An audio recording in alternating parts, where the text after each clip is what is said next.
Imagine over 5,000 years ago, on one side an endless desert stretching out to the horizon and on the other the life-giving banks of the Nile. This was the stage upon which one of the greatest civilizations in history would be born, one that would last for thousands of years. But before it could rise to glory, Egypt was a land divided. The north, Lower Egypt, included the delta and marshy rich lands, ruled by local kings. In the south lay Upper Egypt with its towering mountains and sacred temples and had its rulers. These two worlds were just two various worlds, another way of life, different beliefs, and another ruler. They seldom met, and when they did, it was to fight each other. But all was about to change. A powerful king, born in the south, would rise to unite these two worlds and set the stage for the Egypt we know today. That king's name was Narmer-Amenes, as some called him, and his story is a tale of vision, ambition, and unimaginable power. He wasn't just any king. Narmer had a dream of one Egypt, a single kingdom under one ruler. But in his time, this wasn't just an ambition, it was a challenge. Narmer's armies swept through Lower Egypt, city by city, conquering all in their path. The northerners, who had lived independently for centuries, simply could not stand up against such a great force. Each victory meant not only the occupation of territory for Narmer but also the seizing of its symbols. He took for himself the crowns of the north, the red crown of Lower Egypt and the white crown of Upper Egypt, to drive the message across. Henceforth, one ruler was to control both. In this moment, Narmer becomes the first king to rule all of Egypt.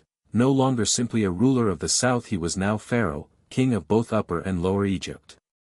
He was the very first ever to wear the double crown of a unified country. In this moment, Narmer becomes the first king to rule all of Egypt. No longer simply a ruler of the south, he was now pharaoh, king of both Upper and Lower Egypt. He was the very first ever to wear the double crown of a unified country. To seal his legacy, Narmer commissioned what is known as the Narmer palette, a huge ceremonial stone with intricate carvings. On it, we see Narmer as a mighty warrior, conquering his enemies. The imagery is clear: the north and the south are now unified under his rule.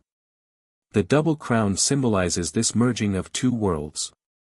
It was more than a work of art, it was a message to the people of Egypt and to the rulers who were to come. The beginning was something monumental. And with victory came the birth of Egypt's first true cities, centers of power, culture, and commerce. The first capital, Memphis, would stand as a beacon of Egypt's unification, a bustling city where the all-powerful pharaoh ruled, and the gods saw all that happened. Narmer knew that in order to keep his people connected with divinity, the idea of a pharaoh being not just a king, but a god on earth, should be underlined by building temples and monuments. To the people of Egypt, particularly in the early dynastic period, life centered on the Nile, the lifeblood of the civilization wherein lay the very elements that would sustain them: food, transport, trade. The Nile was their link with divinity, and the pharaoh, being an incarnation of Horus, the god of the sky, was the earthly link with the gods. Although Narmer ruled only for a few years, he laid a strong foundation.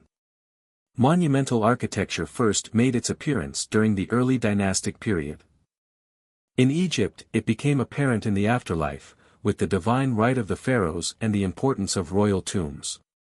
The pharaoh was not just a king for his people but a ruler for eternity. When Narmer died, he was accorded the highest forms of honors, being buried in a tomb that was telling of the new man's power. But it wasn't the end, merely the beginning of a dynasty that would continue to shape Egypt for centuries to come. A dynasty wherein the pharaoh was not only king but also a god, and what he said was law. It may seem very distant, yet this was the true birthplace of what has to be the world's most enduring civilization, now called the early dynastic period. In blood and dream, the pharaohs forged an Egypt which has so far resisted all attempts of the ages. All on the whim of one man and a dream. A great river ran right through its middle.